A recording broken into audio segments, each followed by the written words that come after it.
একবার তিনি অপারেশন হয়েছিলেন হযরত হালিমাতুস সাদিয়া, যখন তিনি নিয়ে গেছিলেন 4 বছর বয়স। কত বছর? 4 বছর বয়সে একবার রাসূল সাল্লাল্লাহু আলাইহি সাল্লামের সিনা মুবারক অপারেশন করা হয়েছিল, সাফ করা হয়েছিল। সম্মানিত হাজরিন, হালিমাতুস সাদিয়া এই দৃশ্যটা দেখে তিনি অবাক হয়েছিলেন।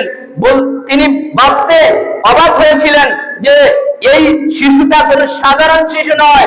কারণ হলো, আমি যে বাহনটা করে এনেছিলাম এই বাহনটা ছিল দুর্বল। এই মুহাম্মদকে সাথে সাথে বাহনের ভিতরে শক্তি সঞ্চয় করে দিয়েছেন কে? যখন হালিমাতুস সাদিয়া যখন বুঝতে পেরেছিলেন যে আমি সবার শেষে আমি রওনা দিয়েছিলাম, সবার আগে পৌঁছে গেছি, আর আমার বাহনের গতিটা রব্বে কারীম বাড়িয়ে দিয়েছিল। বলেন সুবহানাল্লাহ। বলতেছে এই শিশুরা সাধারণ কোন